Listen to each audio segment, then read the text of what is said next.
제일 중요한 거는 7월은 결국엔 실적이 발표된다. 2분기 실적이. 2분기 실적에 대한 전망이 나와 있는 업종들, 그 업종 내 본인이 포트폴리오 내에 보유하고 있는 것들, 변동성이 나올 수 있는 월인이 체크 먼저 하고 있어야 된다. 결론은 우리가 금리에 대해서 크리티컬하게 생각하는 타이밍은 정점을 지났다고 생각하는 게 시장이기 때문에 그에 대한 이제 시장 반영도는 점차적으로 약화가 될 거고요. 그 약화가 되는 기준 안에서 실질적으로 동결 이후에 인하까지 바라보는 시장이라면 언젠가는 특정한 키워드를 필두로 시장이 거품을 물고 그 다음에 시장이 조정에 들어갈 수도 있을 것 같아요. 근데 우리가 그 시장이 거품을 무는 구간을 놓친다면 그것 또한 끄트머리에 또 개인들이 포모 현상에 또 빠져가지고 끄트머리에 또 잡아내는 이런 패턴을 또 반복할 수가 있겠죠.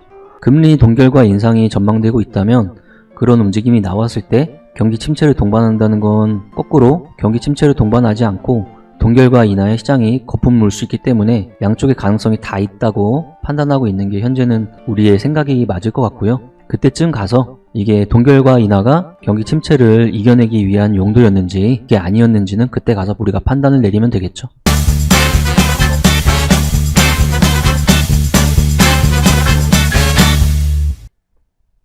안녕하세요, 몽당연필입니다. 6월 28일 수요일이고 10시 30분을 지나가고 있습니다. 지수는 전체적으로 방향성을 똑같이 하면서 천천히 흘러가고 있는데요. 속도감은 조금 주춤하면서 횡보성 느낌의 흘러감 정도인 것 같습니다. 코스피 200 기준으로는 340을 왔다 갔다 하고 있고요. 거래소 지수 기준으로는 2570 왔다 갔다 하고 있네요. 근데 오늘은 주중 유튜브 시간에 뭐 할 거냐면 날짜가 오늘 28일이죠. 6월달이 이제 오늘을 제외하면 이틀이 남았습니다. 이럴 때 우리가 루틴적으로 해야 되는 일은 7월에 대한 스케줄이나 전망 같은 것들 한 번씩 읽어내는 거죠. 그래서 증권 스케줄러로서 그나마 제일 잘 나오는 하나증권 이쪽 가서 스케줄로 한번 체크해 보고요. 리서치, 증시 캘린더, 7월 천천히 한번 보죠. 7월 주간 경제지표 발표들, 굵직한 것들 이야기하고 있고요. 이슈들, 8월 지표들 제목에 쭉 써있고 뭐가 있을까요? 자동차 개별 소비세 인하 종료, 세금 부분에서 이제 100만원, 200만원 조금 더 비싸지겠네요. 자, 기재부, IREA 소식, 엔터, 수요 예측, 자동차 판매량, 의사록 공개, 전 의사록 공개 이따 되고요. 7월 달에 FMC는 25, 26 여기에 걸쳐 있습니다. 잠정 실적 발표 2분기 실적 나오죠? 삼성전자 같은 경우는 컨센보다는 잘 나올 것이라는 전망이 깔려 있는 상태. 나토 회의, CPI 발표, 우리나라 금융통화위원회, 둘째 주 목요일 옵션 만기, KWDC, 애플의 개발자 회의 후속 행사, 뉴진스 신규 상장주, 코스피 200 선물 옵션 조기 개장 시간 당겨졌습니다. 하시는 분들은 체크 한번 해보셔야 되고, FOMC 동결이냐 인상이냐, 인상에 대한 전망이 미리 지금 반영되고 있다 시장에. 갤럭시 언팩, BOJ 이 정도의 스케줄러입니다. 스케줄에 대한 것들 한번 출력을 하던 한번 보시면서 판단을 내려보시고요. 그 다음 오늘 나온 겁니다. 지금 자산전략이라고 해서 주식뿐만 아니고 전체적인 투자 상품에 대한 이야기들 나오는 리포트입니다. 키움증권에 나왔네요. 한번 둘러보겠습니다. 7월 금융시장 7월 25일에서 26일 FOMC 이전까지 불확실성이 지속될 것이다. 시장은 원래 그것들을 미리 반영한다. 지금 지수가 반영하고 있는 중이고, 동결이 된다면 거꾸로 재료에 대한 노출로 변곡 발생 가능성이 있을 수 있다. 그에 대한 변동치는 그 전에 발표되는 CPI나 이런 것들에 따라서 달라질 것이다. 월말 연준이 추가 금리 인상을 단행하더라도 금융시장이 선제적으로 반영해온 만큼 지수가 조정을 받고 있다는 거죠. 글로벌적으로 다 비슷합니다. 현재 그런 내용들. 일단 다우존스나 기술주 라인의 나스닥도 조정이 들어가고 있고, 아시아 시장에서 제일 강하던 니케이도 마찬가지, 대만 가건, 코스피 마찬가지, 중국 상해종합이 생각보다 많이 우려감으로 빠지고 있고, 유럽의 독일 같은 쪽도 실질적으로 금리 인상이 먼저 되다 보니까 지수가 빠지고 있고, 전체적으로 비슷하다. 그래서 FOMC에 대한 것들이 변곡 발생 가능성의 스케줄을 찍고 그 전에 흐름이 나오는지, 그때 흐름이 나오는지 체크해 본다. 제일 중요한 거는 7월은 결국엔 실적이 발표된다. 2분기 실적이. 2분기 실적에 대한 전망이 나와 있는 업종들, 그 업종 내 본인이 포트폴리오 내에 보유하고 있는 것들, 변동성이 나올 수 있는 월인이 체크 먼저 하고 있어야 된다. 채권, 원자재 등등등. 전망치는 전체적으로 비슷하거나 우리나라는 비슷하고 미국은 조금 더 올라가고 있는데, 미국 같은 경우는 여러 가지 지표 발표되는 거에 따라서 하반기 전망에 대한 경제 성장률이 조금씩 빠지고 있습니다. 국내는 반도체 업종을 필두로 수요 개선 기대감, 저점 실적 통과 기대감으로 실적 장세의 느낌을 보여주고 있고요. 경기 민감도도 중간중간 툭툭 올라오지만 중국 쪽의 부양책 같은 것들이 작동이 아직까지는 세게 안 되면서 연속적인 움직임은 별로 보여주고 있지는 않고, AI 테마는 반도체랑 의료 쪽에 붙어 있는 상태. 미국 증시 비슷하다. 채권 라인들 이야기 나오고 있고요. 원자재, FX, 기대와 실망의 반복.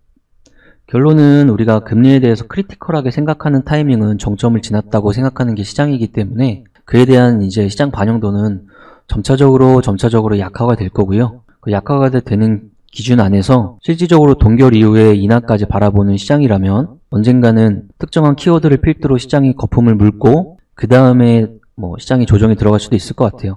근데 우리가 그 시장이 거품을 무는 구간을 놓친다면 그것 또한 끄트머리에 또 개인들이 포모 현상에 또 빠져가지고 끄트머리에 또 잡아내는 이런 패턴을 또 반복할 수가 있겠죠. 금리 동결과 인상이 전망되고 있다면 그런 움직임이 나왔을 때 경기 침체를 동반한다는 건 거꾸로 경기 침체를 동반하지 않고 동결과 인하의 시장이 거품 물 수 있기 때문에 양쪽의 가능성이 다 있다고 판단하고 있는 게 현재는 우리의 생각이 맞을 것 같고요. 그때쯤 가서 이게 동결과 인하가 경기 침체를 이겨내기 위한 용도였는지 그게 아니었는지는 그때 가서 우리가 판단을 내리면 되겠죠. 그에 대한 내용들 쭉 이야기하고 있습니다. 유럽 지역도 금리 인상을 하고 있고요. 주식 불확실성은 조금씩 생기고 있는데 증시는 바닥을 딛고 돌아나가고 있다. 지금은 여러 가지 금리나 경기 전망이나 이런 것들이 중심선에 딱 서서 인플레이션이라든지 재차 긴축이라든지 이런 것들이 키워드인데 결국엔 언젠간 지정학적 갈등이 그 자리를 차지할 수 있으니까 그것들은 우리가 중장기적으로 고려를 해봐야 되는 상황이다. 중국이 자꾸 미국의 채권을 팔아대고 국채를 팔아대고 금을 늘리고 막 이런 지표들이나 그런 것들이 기조적으로 깔리고 있으니까 지정학적 리스크는 언젠가는 튀어나올 수 있다는 생각을 가지고 있긴 해야 될 것 같습니다. 시간만 우리가 모릅니다. 그 다음 긴축 문제. 데이터대로 행동하는 게 연준이니까요. 경기 침체에 대한 데이터가 조금만 강화되면은 두 번째 금리 인상 같은 것들은 또 꿈도 못 꿀 것이고 우리가 생각보다 조금 더 나중에 나올 거라고 생각했던 동결이나 인하 같은 것들이 속도감이 빨라질 수도 있는 거죠. 당연히 7월 중 잠정 실적 시작, 실적 시즌 돌입. 반도체는 올해 1월과 3월의 저점, 지금의 반도체 업종. 그러면 업종별 순환매에 대한 생각을 가져갔을 때 실적이 좋아지거나 달라졌을 때 포지션을 취하는 게 아니고 이게 지금 안개가 쌓여있을 때 항상 분할로 포지션을 취하는 게 주식하는 사람들한테는 어쩔 수 없는 방식인 것 같다. 반도체에서 한번 느꼈고 디스플레이에서 연습하시면 될 것 같습니다. 침체 시점 없음, 23년 3분기, 2분기 조금씩 갈리고 있습니다. 빠르면 4분기. 소프트 랜딩 이야기가 제일 많이 나오고 있고요. 경기 서프라이즈 지수는 하방 가고 있고 이익에 대한 매수는 올라오는데 영업이익 전망도 바닥 찍고 돌아가고 있는 실적 장세 느낌인가? 라고 시장이 판단을 조금 하고 있는 것 같고요. 어닝 시즌 돌아갑니다. 어닝 시즌 돌아갔을 때 업종별 특징이 있기 때문에 본인이 보유한 포트폴리오 내에서 그 업종이 2분기 실적에 대한 가이던스나 컨센이 깨져 있는 쪽은 변동성을 좀 주의하셔야 됩니다. 그 이야기를 쭉쭉 풀어내고 있습니다. 어닝 서프라이즈 높은 업종에 대한 관심도를 높일 필요가 있습니다. 이쪽에 가까운 라인이겠죠. 인상 영향 어느 정도 예상이 되고 있는 모습이라서 선반영하고 있으니까 저에 따른 모습이 시장을 뒤집거나 이런 모습은 크게 나오진 않을 것이다. 그냥 조정은 비슷하게 나오는데 쭉쭉 빠지는 조정이라기보다 시간 개념을 넉넉히 넣어주는 미끄럼틀 같은 천천히 각도가 낮은 그런 느낌으로 조정이 나가고 있다. 유가 유가 빠지면서 최근에 항공이나 대한항공 이런 것들 보면은 외행기관 수급 들어오면서 유가 빠지고 성수기 돌입하니까 반등하거나 이런 섹터도 조금씩 눈에 띄고요. 금에 대한 것들은 단기적인 전망으로 보면 안 되죠. 길게 FX 시장, 여기도 개별적으로 맨 뒤에 이제 스케줄러가 잡혀 있네요.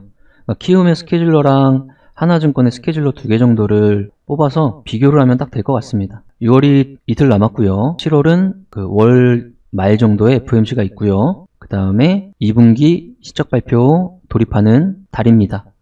그에 따른 본인의 포트폴리오 정비하시는 지금의 시간으로 우리가 오늘 방송을 그 시작으로 한번 생각해 보면 될 것 같습니다. 6월달 이렇게 이제 마무리 되고요. 천천히 빠지면서 선반영했으니까 7월달 어디쯤이라든지 하면서 지표 같은 것들 잘 나와서 선반영된 이미지가 FOMC의 결과에 반영이 되면서 반등했으면 딱 좋겠네요. 그리고 동결이나 인하에 대한 아니면 금리 인상에 대한 에너지가 점차로 약해지면서 예를 들어서 AI라는 키워드가 시장을 더 확산을 주도하면서 생각보다 큰 거품을 한번 만들어내고 그 다음에 지수를 다시 한번 체크하는 그런 분위기가 됐으면 좋겠습니다. 자, 오늘 28일 수요일 주중 유튜브 시간이었고요. 7월달을 준비하자 이렇게 정리하면 되겠네요. 고생 많이 하셨습니다. 6월달 다른 유튜브 방송 밸런스 투자 아카데미 방송에서 뵙겠습니다. 7월 1일은 강연의 날입니다. 모두 다 동참해 주시고 유튜브 회원이나 밸런스 투자 아카데미 회원이 되시면 오실 수 있으니까 그거 한번 회원 등록을 이번 기회에 다시 한번 찾아보시고요. 오늘 고생하셨고 6월달 고생하셨습니다. 감사합니다.